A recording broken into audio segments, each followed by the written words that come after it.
Friends, मैं हर्षिता शुक्ला आप सभी लोगों का हर्षिता क्लासेस में बहुत बहुत स्वागत करती हूँ। और फ्रेंड्स, आज मैं यूपी डीएलएड थर्ड सेमेस्टर के संपूर्ण चैप्टर के निचोड़ का पार्ट 2 लेकर के आई फ्रेंड्स। और पार्ट 1 में मैंने कई सारे क्वेश्चंस कराए हैं, उसको जरूर देख लीजिएगा। पार्ट 2 में भी मैं बहुत महत्वपूर्ण प्रश्नों को कराने वाली हूँ ताकि आप लोग को बहुत हेल्प मिले परीक्षा में। फ्रेंड्स, पार्ट 1 में मैंने 2 गुणनखंड कराया था और काफी सारे स्टूडेंट्स कमेंट कर रहे थे मैम गुणनखंड का टॉपिक जो है वो फिर से एक बार और क्लियर कर दीजिएगा। तो इसलिए मैं ये क्वेश्चन लेकर के आई हूँ ताकि आप लोगों का ये टॉपिक अच्छे से क्लियर हो जाए, क्योंकि ये क्वेश्चन तो जरूरी आपके परीक्षा में पूछे जाएंगे इस टॉपिक से। तो यहाँ पे मैंने पहला क्वेश्चन गुणनखंड से ही लिया है। 3x² प्लस 10x माइनस 8 का गुणनखंड कीजिए। इसको बहुत ध्यान से समझिएगा कि किस तरह से इस प्रश्न को सॉल्व करेंगे। तो फ्रेंड्स, यहाँ पे है आपका 3x² प्लस 10x माइनस 8 का आपको गुणनखंड ज्ञात करना है। अब देखिए फ्रेंड्स, इसमें हम क्या करेंगे, 3 और 8 का हम क्या करेंगे, मल्टीप्लाई करेंगे। ठीक है, 3 और 8 को जब हम मल्टीप्लाई करेंगे तो इन दोनों का मल्टीप्लाई करने पे क्या आया, 24 आया। ठीक है, ध्यान से समझिएगा, मैं साइड में ये रफ वर्क आप लोग को समझा रही हूँ। 3 और 8 को मल्टीप्लाई किए 24 आया। उसके बाद क्या करेंगे, हम कौन सी ऐसी दो संख्या लेंगे जो जिनको गुणा करने पर 24 आए और यहाँ पे जो डिजिट है, यहाँ पे जो साइन है ये माइनस का साइन है, माइनस करने पर 10 आए और गुणा करने पर 24 आए। तो फ्रेंड्स, वो संख्या 2 हो सकती है 12 और 2। अगर 12 और 2 संख्याएं हम लेते हैं तो 12 में से जब हम 2 को माइनस करेंगे तो 10 आएगा और 12 और 2 को जब हम गुणा करेंगे तो 24 आएगा। ठीक है, तो इसको हम क्या करेंगे friends, 3x² plus 12 minus 2 x minus 8। ठीक है, ये 12 माइनस 2 मतलब यहाँ माइनस है तो 12 माइनस 2 मतलब घटाने पर 10 आना चाहिए और गुणा करने पर 24 आना चाहिए। तो 12 माइनस 2 करेंगे तो 10 आएगा और 12 गुणे 2 जो है 24 हो जाएगा। अब ये हो जाएगा friends 3x² plus 12x plus minus minus 2x और माइनस 8। अब इन दोनों का पेयर बन गया, इन दोनों का पेयर बना लेंगे। इनमें से कॉमन लेना है, इसमें से हम क्या कॉमन ले लें, 3 कॉमन ले सकते हैं और एक x कॉमन ले सकते हैं। जो छोटा होता है वही हम कॉमन लेते हैं। ठीक है, 3x हम कॉमन ले लिए तो यहाँ x बचा प्लस और 3 चौके 12, 4x प्लस 4 हो गया।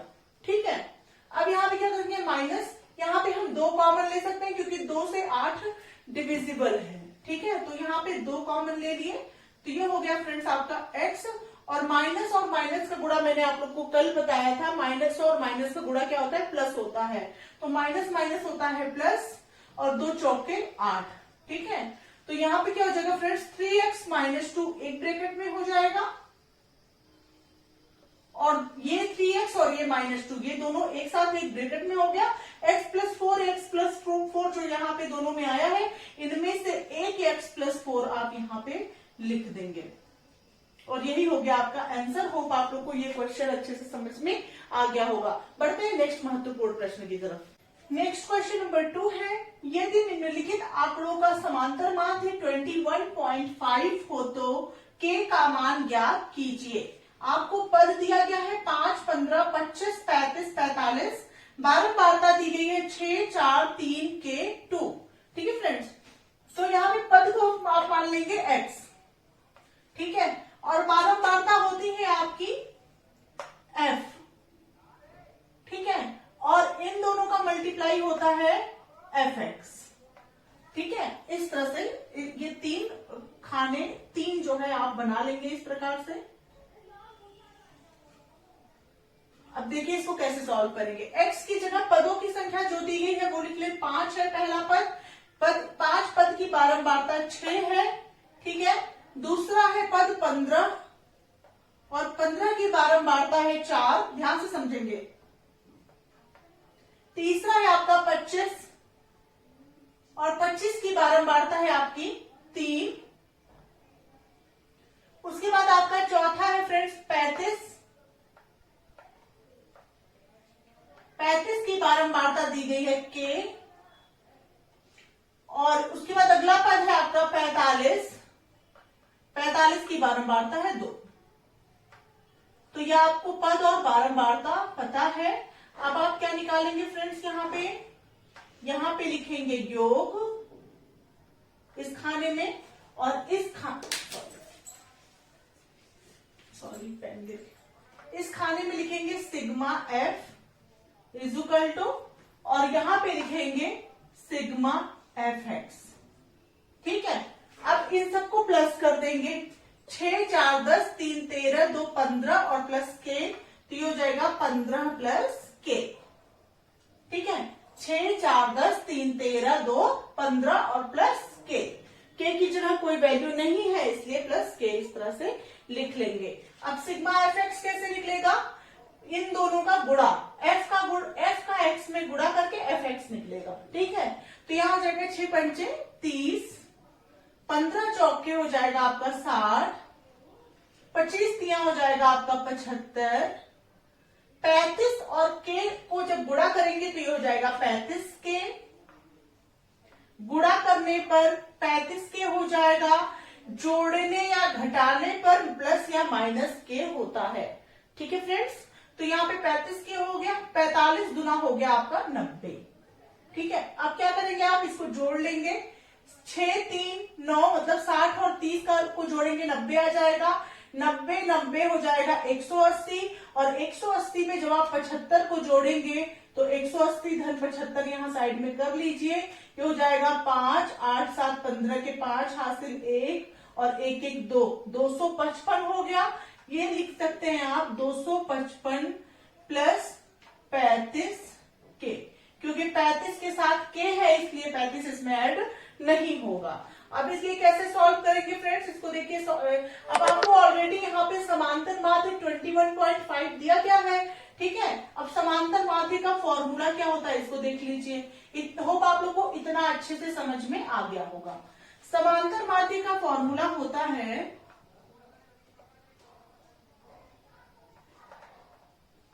समांतर माध्य बराबर होता है sigma f x upon sigma F.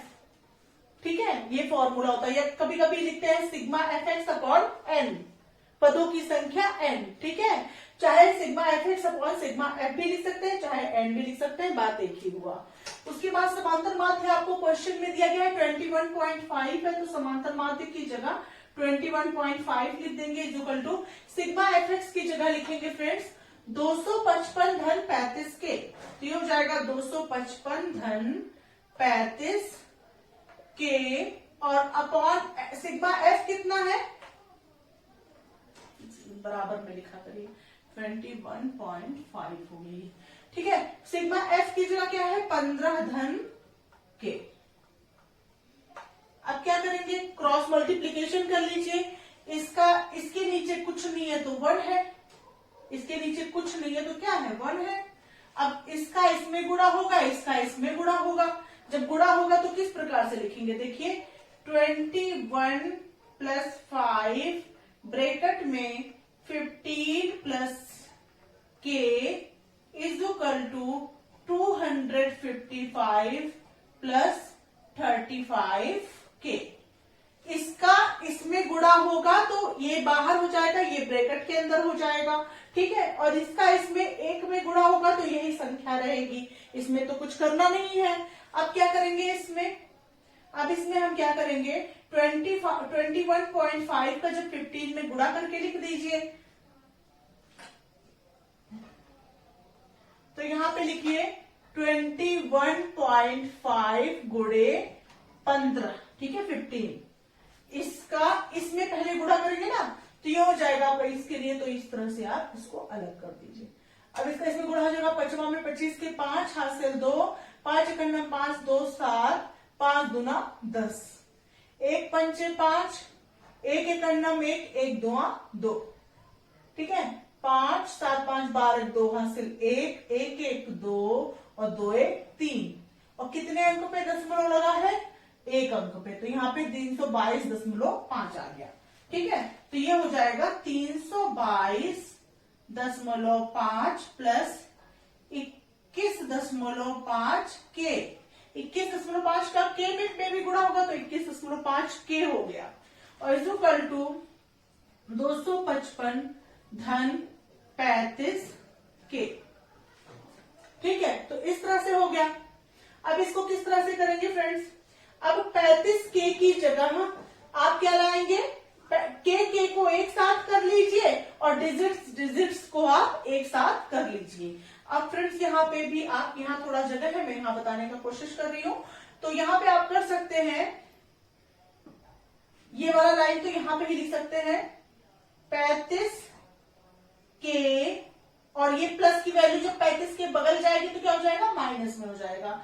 Minus 21.5 के बराबर 322.5 माइनस 255। ठीक है, ये लाइन आप लिख लेंगे। इसके बाद क्या करेंगे? 35 के में से 21.5 के को आप माइनस करेंगे, तो 35 में से जब 21.5 माइनस होगा तो 35 माइनस 21.5 जब आप करेंगे तो ये हो जाएगा 10 में से 5 गया 5, और यहाँ हो जाएगा 4 में से 1 गया हो गया 3, और 3 में से 2 गया आपका हो गया 1, 13.5 के हुआ। तो यहां लिखेंगे 13.5 के बराबर, इसमें से इसको आप माइनस करेंगे तो यहाँ 0.5 हो ही जाएगा, और यहाँ 12 में से 5, यहाँ पे जो है आपका यहाँ पे बचेगा 12 में से 5 गया हो गया आपका 7। ठीक है, और यहाँ पे आपका बचेगा, अब इस 12 में से 5 क्या हो गया आपका 7, यहाँ पे 1 बचा, 11 में से 5 क्या हो गया आपका 6।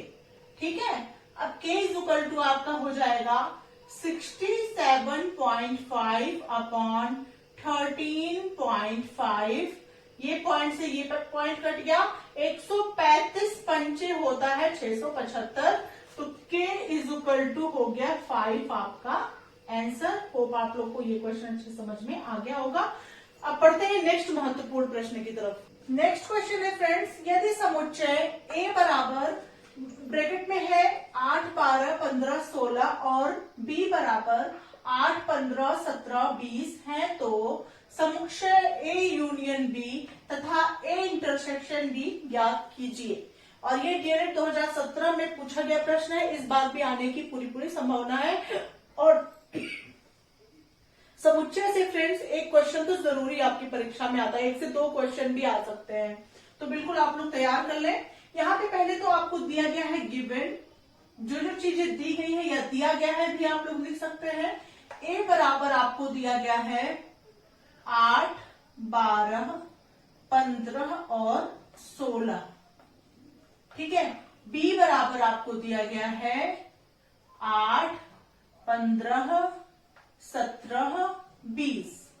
ठीक है, और सबसे पहले आपको क्या ज्ञात करना है? a यूनियन b का मान।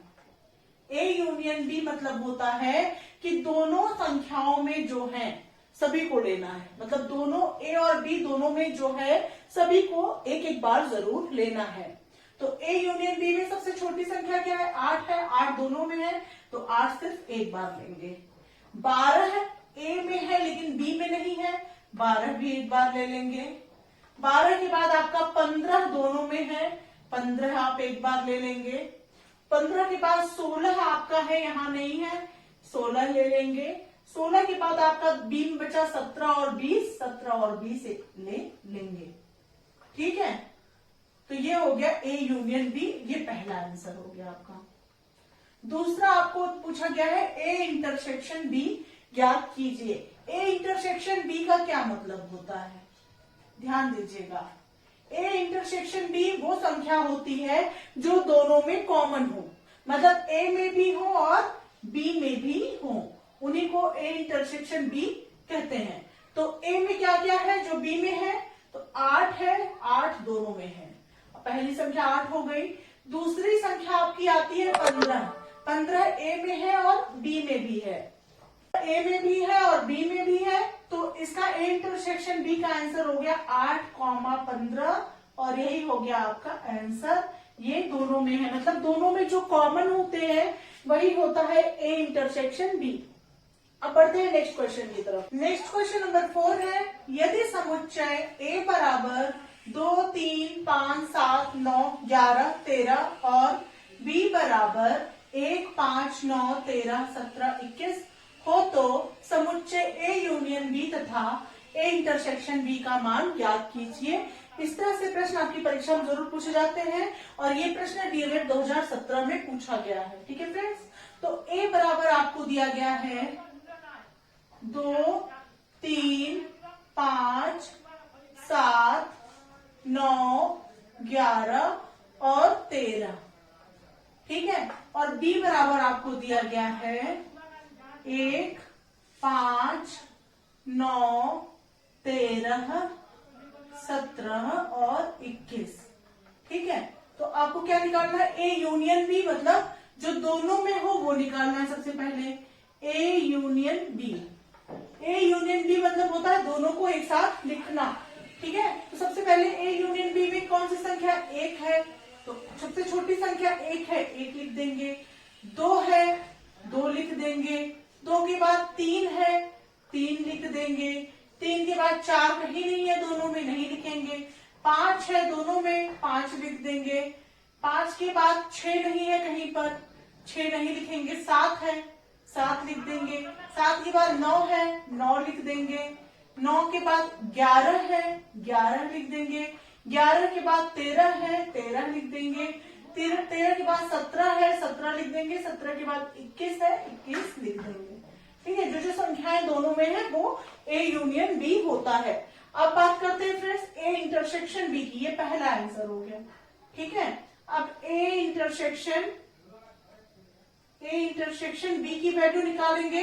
ए इंटरसेक्शन बी मतलब होता है फ्रेंड्स जो दोनों में कॉमन हो, तो जो दोनों में कॉमन होता है वही ए इंटरसेक्शन बी कहलाता है। तो यहाँ पे 5 है और यहाँ 5 है। 5 दोनों में कॉमन है, 5 हो गया।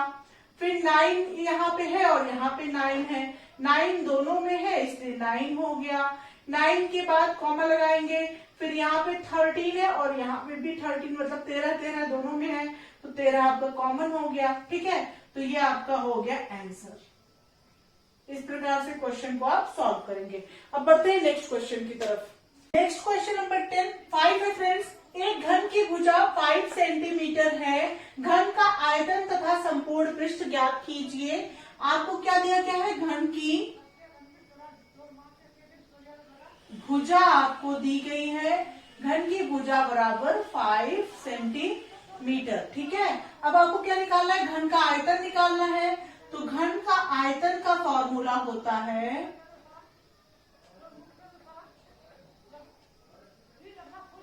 भुजा का cube.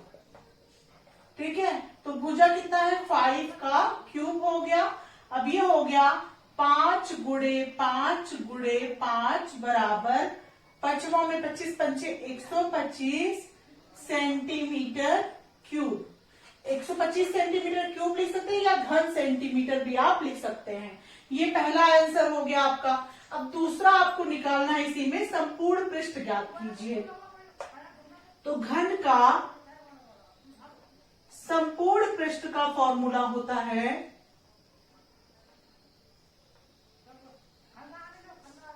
(6a²).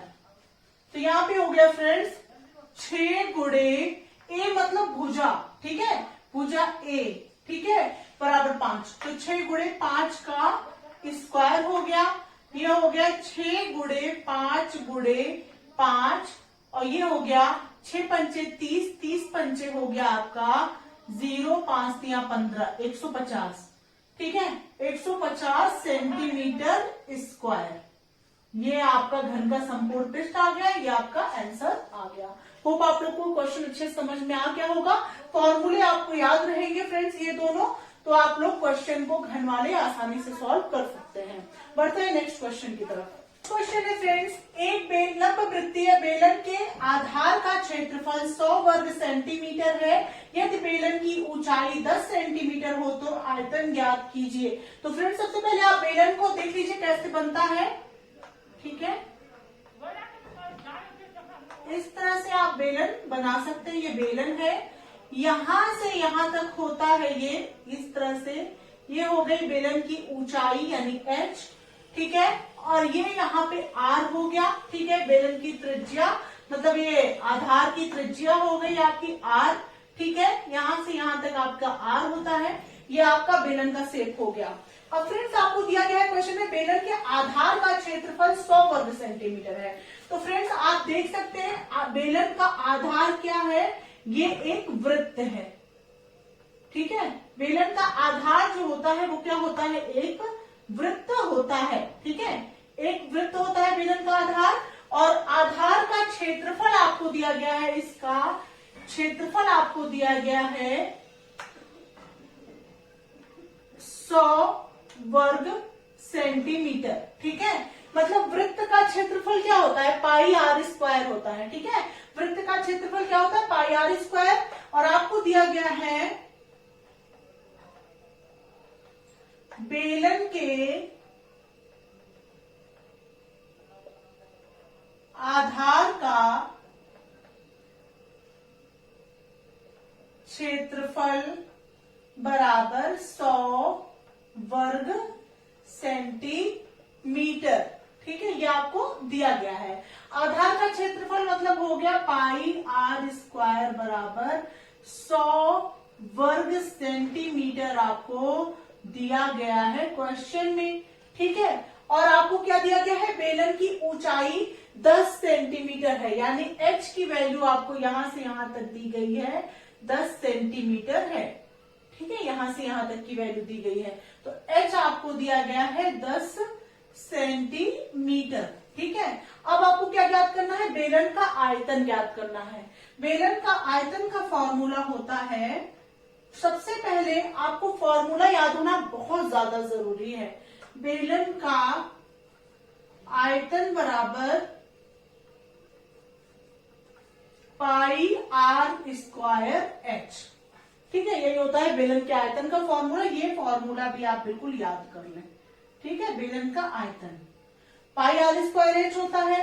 Pi are square की वैल्यू आपको दी गई है 100 वर्ग सेंटीमीटर है, 100 गुणे एच की वैल्यू आपको 10 सेंटीमीटर दी गई है, तो 100 गुणे 10 बराबर क्या हो जाएगा, 1000 सेंटीमीटर। सेंटीमीटर वर्ग मतलब सेंटीमीटर है, मतलब सेंटीमीटर स्क्वायर यहाँ पे है, और यहाँ सेंटीमीटर है, सेंटीमीटर स्क्वायर और सेंटीमीटर क्या हो गया, सेंटीमीटर क्यूब, 1000 सेंटीमीटर क्यूब, यही आपका हो गया आंसर। बेलन का आयतन आ गया 1000 सेंटीमीटर क्यूब या 1000 घन सेंटीमीटर, ठीक है फ्रेंड्स। दोनों लिख सकते हैं, दोनों में से कोई भी आप लिख सकते हैं, चाहे घन सेंटीमीटर लिखिए चाहे सेंटीमीटर क्यूब लिखिए। नेक्स्ट क्वेश्चन नंबर 7 है, ₹90 को 4:5 के अनुपात में विभाजित करो। तो फ्रेंड्स सबसे पहले हम लिखेंगे अनुपात आपको दिया गया है 4:5, ठीक है। फिर आप क्या लिखेंगे, अनुपाती योग इसका ज्ञात कर लेंगे। अनुपाती योग बराबर हो जाएगा 4-5 बराबर 9, ठीक है। अब इसको अनुपात में विभाजित करना, फर्स्ट पार्ट आपको निकालना है, फर्स्ट पार्ट यानी पहला भाग हो जाएगा आपका, ठीक है, 90 गुणे 4/9, ठीक है, मतलब यहाँ पे 90 तो आपको दिया गया है ₹90 और पहला आपको अनुपात दिया गया है 4, तो गुणे 4 और बटे अनुपाती योग में है 9, तो 9 हो गया। अब यहाँ पे 9 दहा में 90 हो गया और ये हो गया 10 चौके 40 रुपीज, ठीक है। पहला पार्ट यानी पहला भाग आपका 40 रुपए आ गया। दूसरा पार्ट यानी सेकेंड पार्ट आपका हो गया 90 गुणे 5/9, 9 दहा में 90 और ये हो गया 10 पंचे 50 रुपए, और ये दूसरा पार्ट आपका 50 रुपए आ गया, ये आपका आंसर आ गया। तो ये दो आंसर आपके हो गए 40 रुपए और 50 रुपए, ठीक है। होप आप लोग को इस तरह के क्वेश्चन अगर परीक्षा में आएंगे तो आप आसानी से कर लेंगे। बढ़ते हैं नेक्स्ट क्वेश्चन की तरफ। नेक्स्ट क्वेश्चन है फ्रेंड्स 3 12 और 15 का चतुर्थानुपाती याद कीजिए। फ्रेंड्स अगला क्वेश्चन है क्वेश्चन नंबर 8, 3, 12 और 15 का चतुर्थानुपाती ज्ञात कीजिए। तो ये हो जाएगा आपका 3 अनुपाते, सबसे पहले आप लिखेंगे माना चतुर्थानुपाती बराबर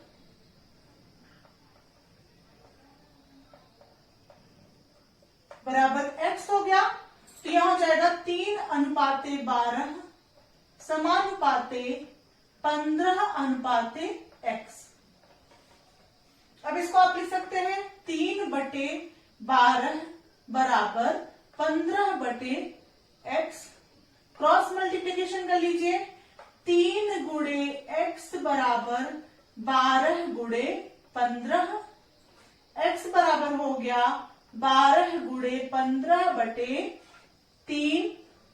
3 चौके 12, 15 चौके 60, यानी चतुर्थानुपाती बराबर लिखेंगे चतुर्थानुपाती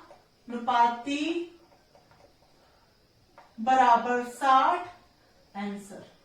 होप आप लोग को ये क्वेश्चन भी अच्छे समझ में आ गया होगा फ्रेंड्स। तो इस तरह से भी क्वेश्चन आपकी परीक्षा में जरूर पूछे जाएंगे। नेक्स्ट क्वेश्चन नंबर 9 है 3⁴ मल्टीप्लाई 3⁵ मल्टीप्लाई 3⁻⁻9 मल्टीप्लाई 3 का स्क्वायर का मान ज्ञात कीजिए। ये प्रश्न आपकी परीक्षा में DLED 2016 में पूछा गया है। बहुत ही महत्वपूर्ण प्रश्न है फ्रेंड्स।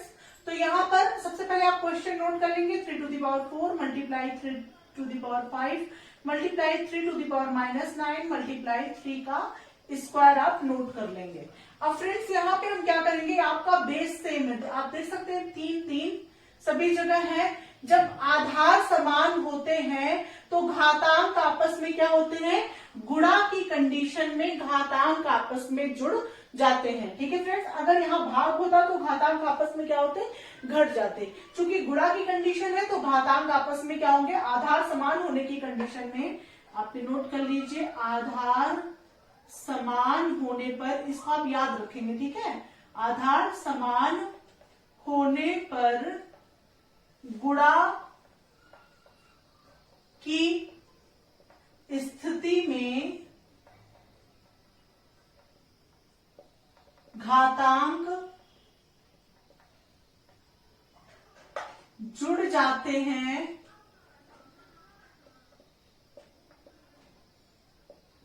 तथा भाग की स्थिति में घातांक घट जाते हैं। लाइट जा चुकी है, वो आप लोग को दिख रहा होगा क्वेश्चन। तो यहाँ पे हो जाएगा फ्रेंड्स, बेस आपका सेम है, आधार समान है, तो 3 हो जाएगा। यहाँ पे 4 है, 4 लिख देंगे, +5 और यहाँ पे +-9 और यहाँ पे प्लस का 2। ठीक है, अब ये हो जाएगा आपका 3 और यहाँ पे 9 5 4 9 -9 + 2, 9 से 9 कट गया, 3 का स्क्वायर आ गया, 3 का ये वाला स्क्वायर यहाँ आ गया ना, 3 का स्क्वायर आ गया और 3 का स्क्वायर बराबर हो गया 9, आपका हो गया आंसर। इस तरह से क्वेश्चन को आप सॉल्व करेंगे। होप आप लोग को ये क्वेश्चन भी अच्छा समझ में आ गया होगा।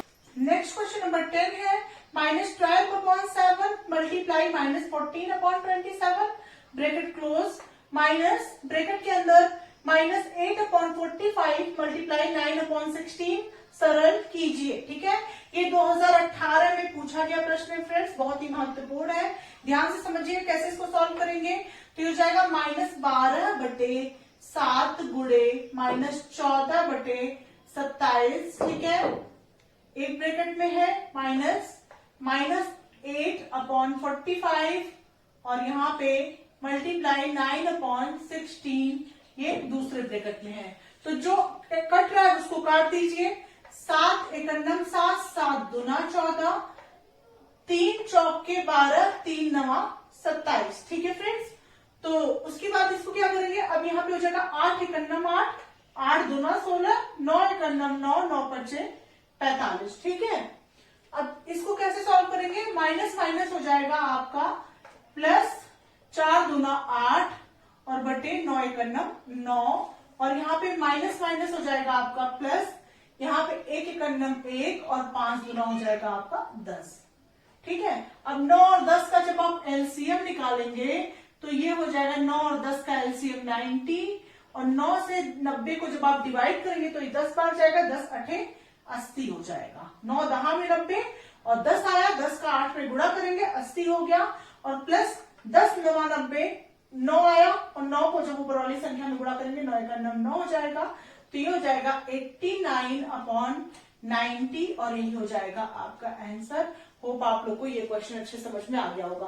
तो आज के लिए बस इतना ही। 10 क्वेश्चन आज मैंने आप लोग को करा दिया है। 10 क्वेश्चन आप 1 से 2 बार जरूर कॉपी में रिवीजन जरूर करें। पार्ट 1 में भी मैंने 5 से 6 क्वेश्चन आप लोग को कराया था। कुल मिलाकर 16 क्वेश्चन तक मैंने आप लोग को करा दिया है फ्रेंड्स। और आगे का पार्ट 3 में जल्द ही आप लोगों के समक्ष लेकर के हाजिर होंगी। तब तक इन 16 प्रश्नों का आप लोग कई बार रिवीजन जरूर करें, क्योंकि यहाँ से प्रश्न आपकी परीक्षा में जरूर पूछे जाएंगे। मिलते हैं नेक्स्ट वीडियो के साथ, तब तक के लिए thank you so much friends, thanks for watching my video.